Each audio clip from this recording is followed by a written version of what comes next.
اچھا علامہ صاحب، اگلا سوال یہ ہے کہ رسول اکرم صلی اللہ علیہ وسلم کی شیعہ سنی کے اتفاق کے مطابق جو تدفین ہوئی ہے، تدفین مبارک ہوئی ہے، حضرت عائشہ کے حجرے میں ہوئی ہے، تو شیعہ حضرات کو یہ دلیل دیتے ہیں، دعویٰ کرتے ہیں، جو کہ ان کا دعویٰ باطل ہے۔ مفتی اسحاق صاحب یہ اس پہ بلکہ ایک تنزیہ جملہ بھی بولا کرتے تھے، جب شیعہ حضرات کہتے تھے کہ رسول اکرم صلی اللہ علیہ وسلم کے جنازے میں شیخین موجود نہیں تھے کیونکہ وہ تو سقیفہ چلے گئے تھے، تو مفتی اسحاق صاحب ایک تنزیہ جملہ کہتے تھے کہ سقیفہ کے اپنا لندن سی، وہ کہتے تھے اگر تم لوگوں نے اتنی زحمت کی ہو کہ تم مدینہ شریف کا کبھی وزٹ کرو تو تمہیں پتہ چلے کہ سقیفہ کوئی لندن میں نہیں تھا، وہ تو بالکل نظر آتا ہے وہاں سے، تو وہ کہتے تھے کہ اس میں شامل تھے۔ لیکن شیعہ حضرات یہ کہتے ہیں کہ شیخین تو جنازے میں شامل ہی نہیں تھے، تو اس سے یہ بات، اگر اس بات کو مان لیں شیعوں کی، بات یہ ہے بھائی شیخین کا کہ اس میں رسول پاک کی تدفین کا ہوئی ہے، تو پھر اس کا مطلب ہے کہ دو باتیں ثابت ہوتی ہیں نا، ایک یہ ثابت ہوتی ہے کہ رسول اکرم صلی اللہ علیہ وسلم کی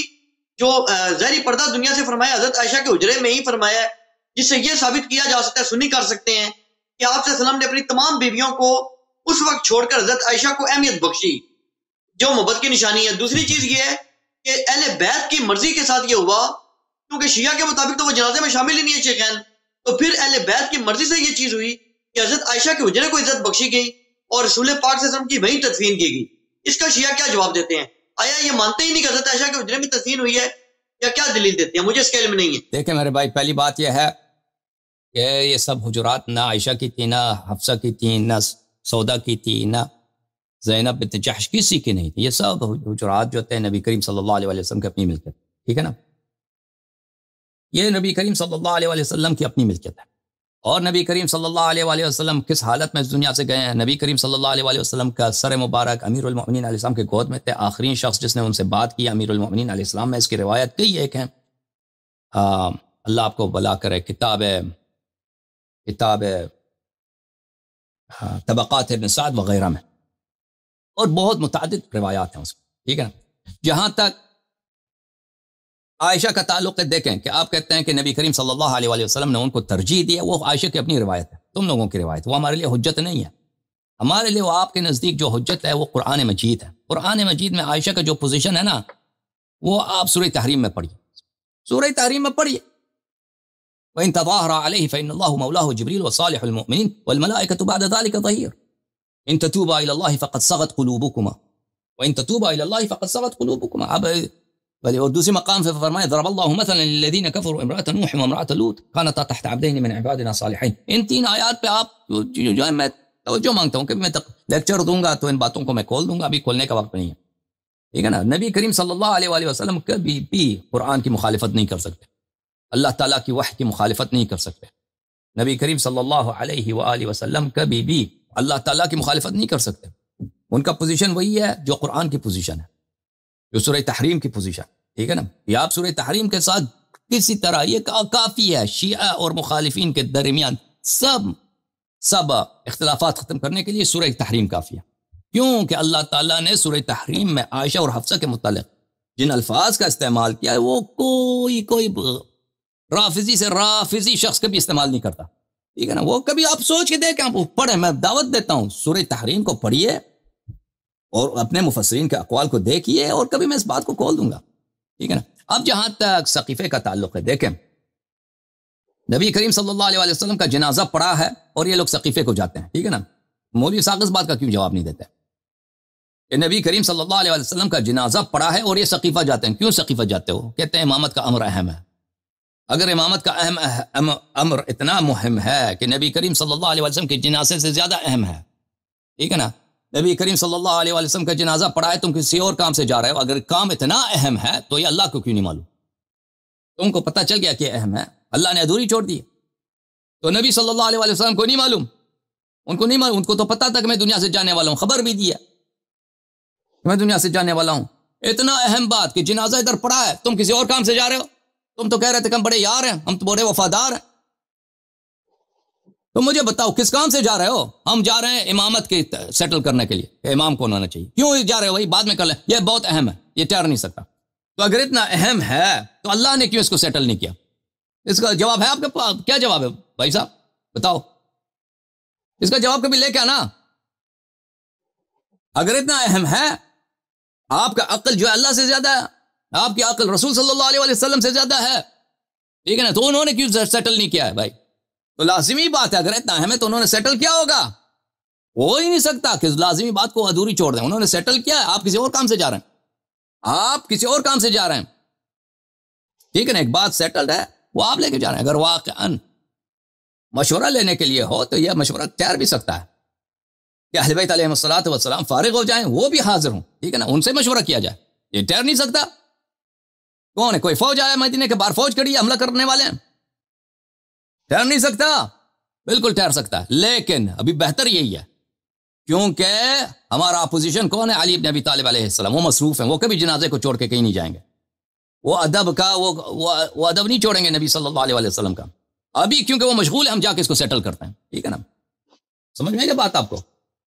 اس بات کا جواب دے دو کہ سقیفہ دور ہے. سقیفہ دور ہے یا نزدیک ہے؟ سقیفہ بنا کیوں ہے؟ سقیفہ بننا خود اسی بات کی دلیل ہے کہ سقیفہ والے جو ہے منحرف ہے. سقیفہ بنا اسی اور وجہ ہی نہیں ہو سکتا. اب کسی شخص میں اس کے والد کا نسجیر، اب میں آپ سب کے والد والدہ کو طول عمر دے. کوئی عظیم شخص ہو، دنیا سے گیا، اس کا جنازہ پڑھاؤ، کون جاتا ہے کوئی دوسرے کام کے لیے؟ کوئی جاتا ہے؟ کوئی نہیں جاتا نا، اس کو چھوڑ کے کہ میں دوسرے کام کے لیے جاؤں. وہ بے احترامی ہے، اہانت ہے، توہین ہے. اور کون نبی کس کا جنازہ پڑھا ہے؟ نبی کا جنازہ پڑھا ہے. نبی اگر نہ آتے تو ابو بکر کون تھا بھائی؟ اگر نبی نہ آتے ہم اور آپ کون ہوتے بھائی؟ مسلمان ہوتے؟ آپ مجھے بتائیں ترمذی صاحب، اگر نبی صلی اللہ علیہ وسلم کا اسلام ہوتا ہم اور آپ مسلمان ہوتے؟ کہاں سے ہونا تھا؟ کہاں سے ہونا تھا؟ انہی، اگر توحید جانتے ہیں انہی کی برکت سے، انہی کے ٹیچنگ سے، ٹھیک ہے نا؟ انہی کے صدقے سے. اگر قرآن کبھی ہاتھ لگایا، کبھی نماز پڑھی، کبھی سجدہ کیا تو انہی کے صدقے سے. اگر نبی کریم صلی اللہ علیہ وسلم نہ ہوتے تو سب صحابہ اسی جہالت کی حالت میں ہوتے. شراب کوئی پی رہا ہے، کوئی غلط کام، کوئی بتوں کے سامنے جھک رہا ہے، کوئی زنا کر رہا ہے، وہی جہالت تھا.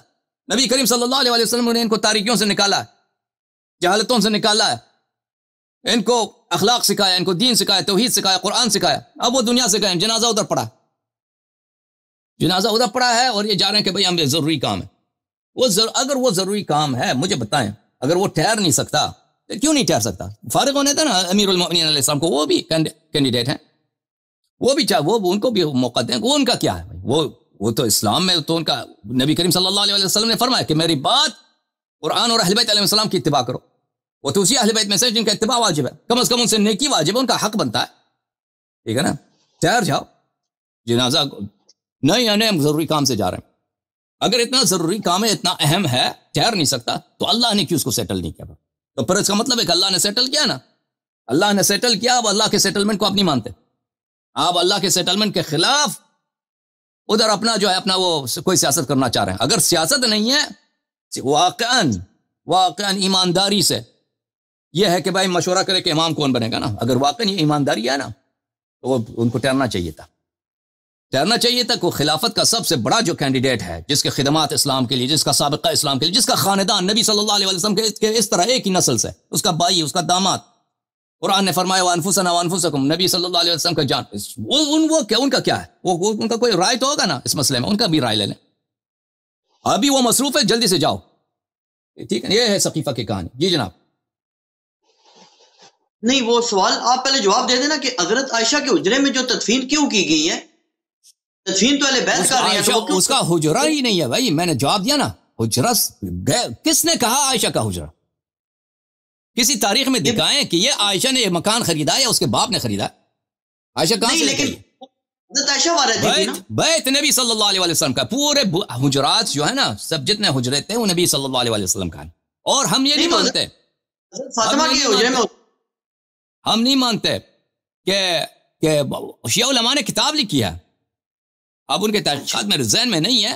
شیعہ علماء نے کتاب لکھی ہے کہ ان کی جو وفات ہے نبی کریم صلی اللہ علیہ وسلم کا، وہ محل دفن جو ہے حضرت فاطمہ سلام اللہ علیہ کا جو حجرہ ہے.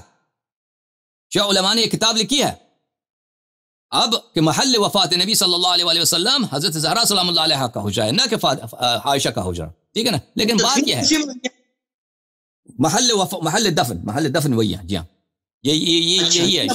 شیعہ علماء نے یہ کتاب لکھی ہے. لیکن ہم مان بھی لیں کہ عائشہ کے حجرے میں ہے. دیکھیں، میں نے عرض کیا آپ کی خدمت میں، عائشہ کی پوزیشن جو ہے عائشہ اب خود کہتی ہے کہ میری دوسروں سے انہوں نے اجازت لی کہ مجھے وہاں رہنے دو، عائشہ کے حجرے میں رہنے دو، کیونکہ عائشہ سے زیادہ محبت ہے۔ میں نے آپ کی خدمت میں عرض کیا، آپ نے توجہ نہیں دی کہ آپ رسول صلی اللہ علیہ وسلم کی جو پوزیشن ہے، جو کسی بھی مسئلے میں موقف جو ہے، وہ قرآن سے مخالف نہیں ہو سکتا، قرآن سے مخالف نہیں ہو سکتا۔ قرآن کا موقف عائشہ سے کیا ہے، ٹھیک ہے نا؟ میں نے عرض کیا قرآن کا موقف عائشہ کے مقابلے میں سورہ تحریم، ختم بات۔ وہ سورہ تحریم پڑھیں، میں نے عرض کیا آپ کی خدمت میں، ہمارا اور آپ کا پورا، اگر آپ لوگ سورہ تحریم پڑھیں، سورہ تحریم کی تصدیق کریں، سورہ تحریم پہ ایمان لائیں، یہ اللہ کا سورہ ہے قرآن میں، ہمارا اور آپ کا سارا نزاع ہی ختم ہو جائے گا۔ اللہ کی قسم، سارا نزاع ہمارا اور آپ کا ختم ہو جائے گا۔ میں دعوت دیتا ہوں علماء کو، کبھی آ کر میرے سے بات کرو سورہ تحریم پر۔ میں بھی سورہ تحریم کو نہیں کھولتا، آیات نہیں پڑھتا، کیونکہ اس کے الفاظ اتنے شدید ہیں، اتنے سخت ہیں۔ مفسرین کے اقوال اس میں اگر میں دکھاؤں، اس میں روایات جو عبداللہ ابن عباس نے خود بخاری میں عمر سے روایت کی ہے، اگر میں آپ کی خدمت میں پیش کروں تو پھر آپ لوگوں کو بہت برا لگے گا۔ الفاظ وہ ہیں، میں نے عرض کیا آپ کی خدمت میں کہ رافضی سے رافضی تر شخص بھی استعمال نہیں کرتا، جس طرح اللہ تعالیٰ نے سورہ تحریم میں استفادہ کیا نا۔ اب میں انشاءاللہ، میں نے عرض کیا آپ کی خدمت میں اس کے متعلق لیکچر دوں گا، لیکن ابھی گفتگو میں اس کو ان کو نہیں نقل کرتا، کیونکہ پھر میں نہیں چاہتا کہ اب یہاں پہ آپ بہت باری دل کے ساتھ یہاں سے چلے جائیں۔ لیکن میں دعوت دیتا ہوں، وہ 3 آیات جن کا میں نے اشارہ کیا کہ ہمارے جو علماء ہیں، محترم خطبہ ہیں، علماء ہیں جو پڑھتے ہیں، اس باتوں کو سن رہے ہیں، ان آیات پہ توجہ دیں۔ پھر فخر رازی کی تفسیر آپ دیکھ لیے، ضرب اللہ مثلا للذین کفروا امرأۃ نوح وامرأۃ لوط، یہ کس کی طرف اشارہ ہے؟ یہ کیا کنایا ہے؟ پھر پڑھیں اپنی تفاسیر کو، یہ تو اللہ کی، یہ کوئی شیعہ حدیث تو نہیں ہے، یہ اللہ کی کتاب ہے، اپنی کتابوں کو دیکھیں، پھر وہ روایات دیکھیں بخاری میں کہ یہ آیات کس کے شان میں نازل ہوئی ہیں۔ سبحان اللہ، سبحان اللہ، سبحان اللہ۔